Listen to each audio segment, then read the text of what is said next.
Hello friends, मी भावना भुतल स्वागत करते तुमचं माझ्या चॅनेलमध्ये, ज्याचं नाव आहे लव्ह नॉवेल स्टुडिओ. चला तर मग स्टोरीला सुरुवात करूया. पण त्याआधी चॅनेलला सबस्क्राईब केलं नसेल तर सबस्क्राईब करा आणि बेल आयकनवर क्लिक करा. कथेचं नाव आहे मिस्टर सोलमेट, मी फक्त तुझीच. लेखिका भावना भुतल, व्हिडिओ एडिटर सोनाली जाधव, स्वर शिखा भुतल. मिस्टर सोलमेट भाग 33. स्थळ द ग्रँड ऑर्चिड, मुंबई. अविराला तपासून डॉक्टर रूम बाहेर आले. डॉक्टरांच्या चेहऱ्यावर गंभीर भाव होते. कशी आहे ती आणि काय झालंय तिला? अंगदने विचारलं. आता पुढे. ती कदाचित प्रेग्नेंट असावी असा माझा अंदाज आहे. त्यासाठी काही टेस्ट करावे लागतील त्यांच्या. जोपर्यंत रिपोर्ट हातात येत नाहीत तोपर्यंत मी काहीच सांगू शकत नाही आणि मी काही औषधं सुद्धा देऊ शकत नाही. त्यांचा BP मी तपासून पाहिला तर तो नॉर्मल आहे. काळजी करण्यासारखं तसं काहीच नाही, डॉक्टर म्हणाले. ती शुद्धीवर कधी येईल? अंगदने डॉक्टरांना विचारले. तासाभरात तिने शुद्धीवर यायला हवं. त्या शुद्धीवर आल्या की त्यांना तुम्ही माझ्या क्लिनिकमध्ये घेऊन या. आपण त्यांच्या टेस्ट करून घेऊया. त्या असं अचानकपणे बेशुद्ध होण्यामागचं कारण काय ते कळेल आपल्याला, डॉक्टर म्हणाले. ओके, थँक्स, अंगद उत्तरला. दुपारी साधारणपणे 1च्या दरम्यान अविराला जाग आली. डोकं धरतच ती उठली. मृणाल तिच्या शेजारी बसून होती. अविरा, कसं वाटतंय आता? मृणालने तिला विचारलं. मी इथे कशी काय आली? अविराने तिला प्रश्न केला. तुला चक्कर आली, मग अंगद सरांनी तुला इथे आणलं. मला तुझी काळजी घ्यायला इथे बसवलं, मृणाल उत्तरली. ते नाही थांबले इथे? अविरा सहज बोलून गेली. कोण? मृणालने डोळे मोठे करतच तिला विचारलं. कोणी नाही. मला थोडं बरं वाटत नाहीये. ती आज किचनमध्ये नाही आली तर चालेल? अविराने मृणालला प्रश्न केला. हो चालेल, पण तू इथेच आराम कर. मी तुझ्यासाठी ज्यूस घेऊन आलीये, तो पी, मृणाल म्हणाली. मला काहीही नको, मी माझ्या घरी जाते, अविरा म्हणाली. अंगद सरांनी तुला कुठेही जायला नाही सांगितलं, मृणाल म्हणाली. मी का त्यांचं ऐकू? मी नाही कोणाचं ऐकणार. मी घरी चाललीये, अविरा रडतच म्हणाली. काय झालंय अविरा? सगळं ठीक आहे ना? मृणाल अविराला शांत करतच म्हणाली.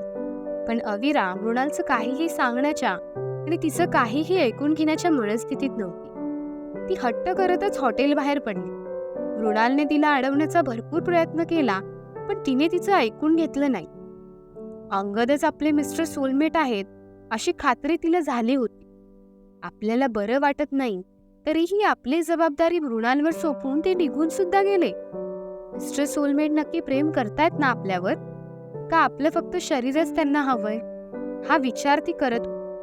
स्वतःच्या नशिबाला दोष देत ती रडत होती. शिवांश विनम्र मोकाशीसोबत बोलणं आटोपून घरी आला. हॉलमध्येच त्याचा संपूर्ण परिवार हजर होता. शिवांशची वाट बघत अंगद सुद्धा घरीच होता. कुठे गेलेलास तू? किती कॉल करत होतो मी तुला. माझा कॉल आन्सर का नाही करत तू? अंगदने विचारलं. शिवांशने त्याच्या प्रश्नाचं उत्तर न देता सरळ स्वतःची रूम गाठली. अंगद सुद्धा त्याच्या मागोमाग त्याच्या रूममध्ये निघून गेला. तू कुठे गेलेलास ते कळेल का मला? अंगदने प्रश्न केला. मिस्टर सोलमेटला भेटायला, शिवांश उत्तरला. तसं अंगद गंभीर होत त्याच्याकडे पाहू लागला. तू असं सिरियस मूडवर का आलास ते कळेल का मला? शिवांशने भुवया वर उडवतच अंगदला विचलित केलं. तू एकच गोष्ट का धरून बसलायस तेच मला कळत नाहीये. तुला मी बोललो ना त्याच्यापासून लांब राहा, मग का नाही ऐकत तू? अंगदने राग दाखवतच विचारले. का नाही ऐकत हे तुला पण माहितीये ना, तरी का नको ते प्रश्न करतोयस? शिवांशने शांतपणेच उत्तर दिलं. अंगद सोबत वाद करण्याच्या मनस्थितीत तो नव्हता, पण अंगदला मात्र तो उकसवत होता. एखाद दुसऱ्या भेटीत तू कोणत्याही मुलीच्या प्रेमात पडणार का शिव? आणि ते पण अशा मुलीच्या जी कोणाच्या तरी बाळाची आई होणार आहे? अंगदने असं म्हणताच शिवांश क्षणभरासाठी थोडा गंभीर झाला, पण नंतर मात्र तो खळखळून हसू लागला. त्याचं विक्षिप्त हसणं अंगद बघतच राहिलं. आता तुला हसायला काय झालंय? अंगदने विचारले. मला आविरापासून लांब करण्यासाठी किती काय काय करावं लागतंय तुला. तुझ्याकडून हे असलं नको ते ऐकून हसू येतंय मला. Please stop this rubbish. एवढं बोलून शिवांश अजून मोठमोठ्याने हसू लागला. तो इतका हसत होता की हसून हसून त्याच्या डोळ्यातून अक्षरशः पाणी येऊ लागलं. अंगदने त्याचा हात कुपर धरला आणि त्याला स्वतःसमोर उभं केलं. असं वेड्यासारखं असलं थांबव शिव. अंगद शिवांशवर मोठ्याने सोरड. हे तू मला का बोलतोयस? हे सगळं तर मी तुला बोलायला हवं ना. मला आविरा आवडते आणि मला ती हवीये. ही गोष्ट मी तुला सांगितल्यापासून तू मला तिच्यापासून लांब करण्याच्या मागे का आहेस? आय नो ती कुणाच्या तरी प्रेमात आहे, पण जेव्हा तिला कळेल की ती अशा व्यक्तीच्या प्रेमात आहे ज्याने तिच्या डोक्यावरून आई वडिलांचं छप्परच काढून घेतलंय, स्वतःला वाचवण्यासाठी त्याने तिला अशा घरात ढकललं जिथे तिला एका मोलकरणीसारखी वागणूक दिली गेलीये. तिच्या आत्तापर्यंतच्या आयुष्यात दिवस रात्र ती फक्त आणि फक्त नरक यातना भोगत आली. फक्त एवढं करून त्याचं पोट भरलं नाही, तर तिला तिच्या नवऱ्यापासून लांब करण्यासाठी सुद्धा त्याने खूप कष्ट घेतले. आता तूच सांग, हे सगळं तिला कळल्यावर ती अशा व्यक्तीसोबत राहणं पसंत करेल का? शिवांशने सौम्यपणे अंगदला विचारले. शिवांशला मिस्टर सोलमेट बद्दल सगळं काही माहिती पडलंय हे बघून अंगदला आश्चर्याचा जबर धक्काच बसला. क्षणभर तरी स्वतःच्या भावाचं बदललेलं रूप अंगद बघतच राहिला. तुला कसं काय कळलं हे सगळं? अंगदने विचारलं. प्रेम करतो आविरावर. आता तिला आपलं बनवायचा विचार मी केला, मग त्या पद्धतीने तयारीला नको का लागायला? मिस्टर सोलमेट कोण आहे हे सुद्धा कळलंय मला. ओठांवर स्मित आणतच शिवांश म्हणाला. म्हणजे तू ऐकणार नाहीस? अंगदने विचारले. तुझं जेवढं ऐकायला पाहिजे तेवढं मी ऐकलं, पण आता तू माझं ऐकायचं. शिवांश अंगदच्या नजरेला नजर मिळवतच बोलत. काय ऐकू मी तुझं? अंगदने विचारलं. मला आविराला तिचे सगळे अधिकार परत मिळवून द्यायचे, जे देवांशने तिच्यापासून हिरावून घेतले. शिवांश म्हणाला. ते सगळं तिला नाही मिळू शकत, कारण देवांशने लग्न झाल्यावर सगळे राईट्स तिच्याकडून काढून घेतले. तू आविराचा विचार करणं प्लीज बंद कर. अंगद चिडतच म्हणाला. आपल्या लहान भावाला अजून कोणत्या शब्दात समजवायचं हेच त्याला कळत नव्हतं. मला जे पाहिजे ते मी मिळवूनच राहणार. शिवांश हट्ट करतच म्हणाला. तू माझं काहीही ऐकायचं नाही. असं जर ठरवलंयस तर I can't help you. Best of लक. शिवांशची पाठ थोपटातच अंगद म्हणाला आणि त्याच्या रूममधून निघून गेला. अंगद रूम बाहेर पडताच शिवांशने अविराला फोन फिरवला. खूप वेळ अविराचा फोन रिंग होत होता, पण अविरा फोन उचलत नव्हती. ती किचनमध्ये बिझी असेल, त्यामुळे मोबाईल पण हिच्या जवळ नसणार. शिवांश स्वतःशीच पुटपुटला आणि रेस्टॉरंटमध्ये जाण्यासाठी स्वतःची तयारी करू लागली. कितीही काहीही झालं तरी मिस्टर सोलमेट कोण आहे हे आपण अविराला सांगूनच राहू, हा निश्चय त्याने मनाशी पक्का केला होता. आणि तोच त्याचा फोन रिंग झाला. समोरून अविराचाच फोन त्याला येत होता. वेळ न दवडता शिवांशने फोन उचलून तो सरळ कानापाशी धरला. शिवांश सर, मला थोडं बरं वाटत नाहीये, म्हणून मी हॉटेलवरून निघून आले. अविरा म्हणाली. बरं नाही वाटत म्हणजे? नक्की काय होतंय तुला? शिवांशने तिची काळजी करतच विचारलं. थोडासा थकवा जाणवतोय, बाकी काही नाही. उद्या मी वेळेवर रेस्टॉरंटमध्ये येईल. अविरा म्हणाली. तू डॉक्टरकडे गेलेलीस? शिवांशने विचारलं. थोडं झोपली की बरं वाटेल मला. जर नाहीच बरं वाटलं तर मग मी जाऊन येईल डॉक्टरकडे.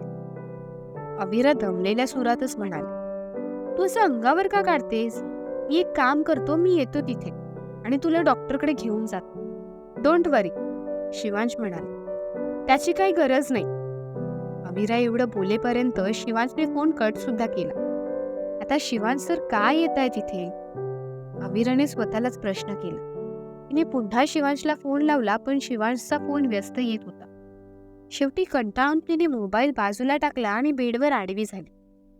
दिवसभरात मिस्टर सोलमेटचा तिला ना मेसेज आला होता ना कॉल आला होता. आजपर्यंत तिच्यासोबत त्यांनी असं कधी केलं नव्हतं. आज तिला स्वतःसोबत काय होतंय हेच कळत नव्हतं. शेवटी न राहून तिने पुन्हा मोबाईल हातात घेतला आणि मिस्टर सोलमेटला फोन फिरवला. खूप वेळ मोबाईल रिंग होत होता, पण समोरून कोणीच फोन उचलत नव्हतं. स्वीटहार्ट, मला थोडा वेळ दे. तुला लगेच मेसेज करतो. समोरून मिस्टर सोलमेटचा मेसेज तिला आला. त्याने केलेल्या साध्याशा मेसेजमध्ये सुद्धा अशी काही जादू होती की मिस्टर सोलमेटवर असलेली नाराजी दूर झाली आणि तिच्या ओठांवर स्मित उमटलं गेलं. एकटक तो मेसेज बघत ती झोपून सुद्धा गेली. तासाभराने दरवाजा नॉक झाला, ज्याने अविराची झोप चौताळली. डोळे चोळतच तिने रूमचा दरवाजा उघडला. दारातच शिवांश उभा होता.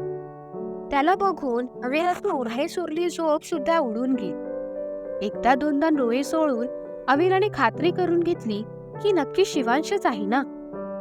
समोर शिवांशच आहे हे बघून तिलाच ओशाळागत वाटलं.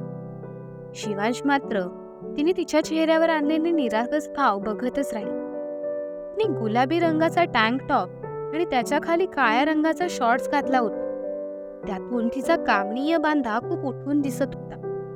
तिचा हा अवतार तर शिवांश बघतच राहिला. तिच्या उघड्या शरीरावरून त्याची नजर फिरू लागली. कितीही मनाला आवर घातला तरी तो स्वतःवर नियंत्रण मिळवू शकत नव्हता. तुम्ही इथे कसे आले? मी तर तुम्हाला माझा रूम नंबर सांगितलाच नव्हता. अंगद सरांनी तुम्हाला माझा रूम नंबर सांगितला का? अविराने शिवांशला प्रश्न केला. खरं तर तिचं मन अजून तिला हेच सांगत होतं की अंगदच मिस्टर सोलमेट असावा. त्याला तुझा रूम नंबर माहिती आहे, आय नो, पण त्याने मला नाही सांगितलं. काही गोष्टी आपण शोधल्या की त्या सहजच मिळतात. मी तुला डॉक्टरकडे घेऊन जायला आलो, शिवांश म्हणाला. पण आता बरं वाटतंय मला, अविरा म्हणाली. पण मला तू बरी नाही ना वाटत, शिवांश तिच्या नजरेत बघतच म्हणाला. म्हणजे? अविराने गंभीर होतच प्रश्न केला. म्हणजे मला तू आजारीच वाटत आहेस, सो प्लीज लवकर रेडी हो, आपण डॉक्टरकडे जाऊयात. तसं पण मला तुझ्यासोबत खूप महत्वाच्या विषयावर बोलायचं आहे, शिवांश कोड्यातच म्हणू लागला. माझ्यासोबत का? अविराने गंभीर होतच प्रश्न केला. तुला सोडून इथे कोणी आहे का? शिवांशने पण पुन्हा प्रश्न केला. अविराने नाही म्हणून मान डोलावली. तुला पडलेल्या सगळ्याची प्रश्नांची उत्तरं माझ्याकडे आहेत अविरा. देवांशने तुझ्यासोबत का लग्न केलं, त्यानंतर मिस्टर सोलमेट कोण आहे, आणि ह्यापेक्षा सुद्धा सगळ्यात महत्वाचा प्रश्न, तू कोण आहेस? तू ती नाहीस जी तू समजतेस. तुझं अस्तित्व मिटवण्याचा प्रयत्न केलाय अविरा. शिवांश बोलत होता आणि अविरा पापणीची उघडझाप न करता एकटक त्याच्याकडे बघत होती. शिवांशचं बोलणं अविराच्या हृदयाचे ठोके वाढवून गेलं. का केलं? अविराने गंभीर होतच त्याला विचारलं. सगळ्या प्रश्नांची उत्तरं मी तुला देईन, पण त्याआधी तू लवकरात लवकर रेडी होऊन खाली ये. आपण सगळ्यात आधी डॉक्टरकडे जातो आणि मगच मी तुला सगळं काही सांगेन, शिवांश म्हणाला. पण आता पण नाही आणि बिन नाही, लवकर रेडी हो, अविराला तोडतच शिवांश म्हणाला आणि तिथून खाली जाऊ लागला. अविराने पटकन दरवाजा बंद केला. गडबडीतच तिने अंगावरील कपडे बदलले. ना केस पिंचरण्यात स्वतःचा वेळ दवडला, ना चेहऱ्यावर रंगरंगोटी करत ती बसली. स्वतःची बॅग हातात घेत पायात हिल्स चढवत ती त्या रूम बाहेर पडली. काळात घडून गेलेल्या घटना ज्या कोडी बनून तिच्या समोर येत होत्या, त्या सगळ्याची उत्तरं तिला शिवांश देणार. हॉटेल बाहेर शिवांशची कार होती. कारमध्ये जाऊन बसली. चला ड्रायव्हर, शिवांशने ड्रायव्हरवर हुकूम सोडली. तुम्हाला माझ्याबद्दल सगळं कसं माहिती आणि मिस्टर सोलमेट बद्दल कसं माहिती? तुम्ही त्यांना ओळखता ना? अविराने प्रश्न केला. चांगल्याच पद्धतीने, मिश्किलपणे हसतच शिवांश म्हणाला. शिवांशचं मिश्किल हसणं अविराच्या हृदयाचे मात्र ठोके वाढवून निघून गेलं. तुम्ही असे हसताय का? अविराने घाबरतच प्रश्न केला. आपण आधी डॉक्टरांकडे जाऊन येऊयात का? इथून जाऊन आल्यावर मी तुला तुझ्या सगळ्या प्रश्नांची उत्तरं देईन, शिवांश म्हणाला. मला काहीही झालेलं नाही, आता बरं पण वाटतंय. फक्त सकाळी रेस्टॉरंटमध्ये चक्कर आली मला. हॉटेलमधून निघताना ब्रेकफास्ट न करताच मी निघाले ना, म्हणून असेल कदाचित. बाकी मी एकदम ठीक आहे, अविरा म्हणाली. तू सकाळी रेस्टॉरंटमध्ये आलेलीस? शिवांशने विचारले. अविराने हो म्हणून मान डोलावली. सकाळी रेस्टॉरंटमध्ये गेल्यापासून जे काही झालं ते तिने सविस्तरपणे शिवांशला सांगितलं. तू एकटीच घरी निघून जायला नको होतस. मला एक कॉल केला असतास तर मी आलो असतो. रेस्टॉरंटमध्ये काम करताना तू आमची जबाबदारी असतेस. सिनियर्सना न विचारता निघून जाणं म्हणजे खूप रिस्की आहे. यापुढे मला असा हलगर्जीपणा अजिबात नकोय. शिवांश दम देतच म्हणाला. अविरा मान खाली घालून शांत बसली. I am sorry.